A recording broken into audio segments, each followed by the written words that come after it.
It was a breathtaking goodbye. Under the bluest of skies, polished metal glinted, and heads were bowed. As what you might call the Duke's second family. 700 members of the British Armed Forces waited to say farewell to a serviceman, a naval officer, and one of the last veterans of the Second World War.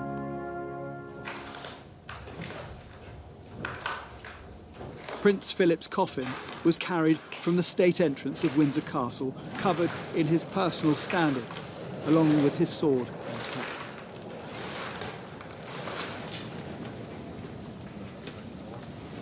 It was placed upon a Land Rover, painted military green, a vehicle designed and adapted into a hearse by the man now being carried upon it. In contrast to the vibrant colours on the quadrangle lawn, behind the coffin, the Windsor family assembled, dressed in black. Medals, but no military uniforms.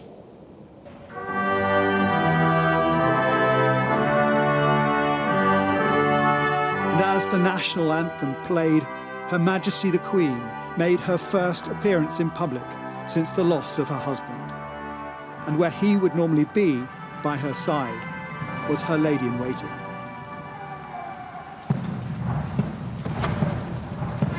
Pierced by a bell toll from the curfew tower. A message of love from the Queen.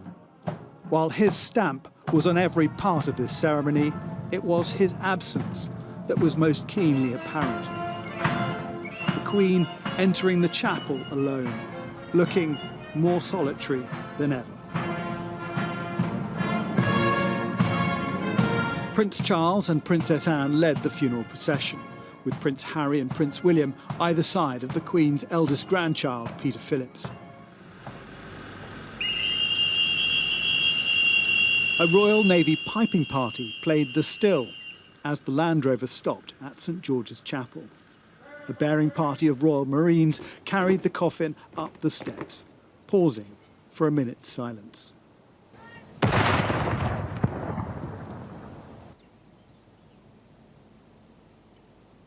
The Queen sat alone inside, and COVID rules limited the number of mourners to 30. The Dean of Windsor led the service. We have been inspired by his unwavering loyalty to our Queen, by his service to the nation and the Commonwealth, by his courage, fortitude and faith.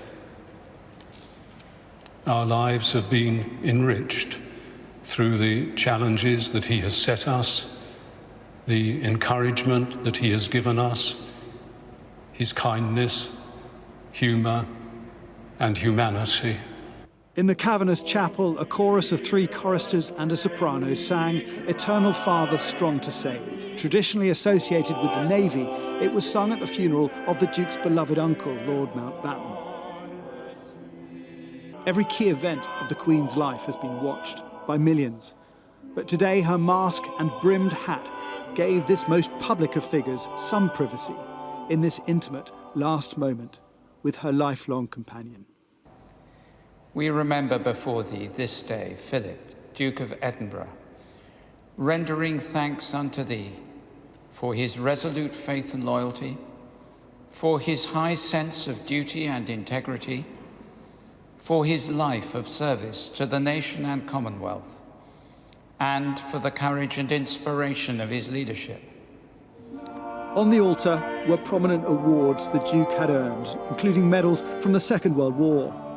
He'd wanted little fuss, and the pandemic ensured this was a simple service, and therefore perhaps more relatable to the many who've lost loved ones in recent times, who've also been restricted by the rules. As his coffin was lowered to a vault below the chapel, a single piper played.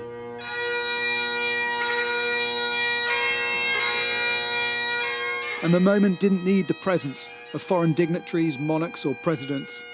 Its power was in its simplicity.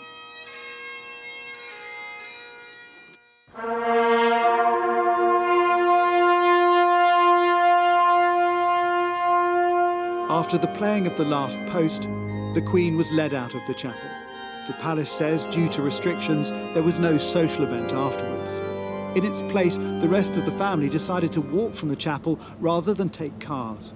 This interaction between Princes Harry and William, a possible first sign of reconciliation after their rift over Harry's departure to the US and Oprah Winfrey interview. The Queen will need family unity now. She's been our longest reigning monarch, but for the first time in 73 years, at nearly 95 years old, she carries on without her consort, her closest friend and husband. Jason Farrell, Sky News.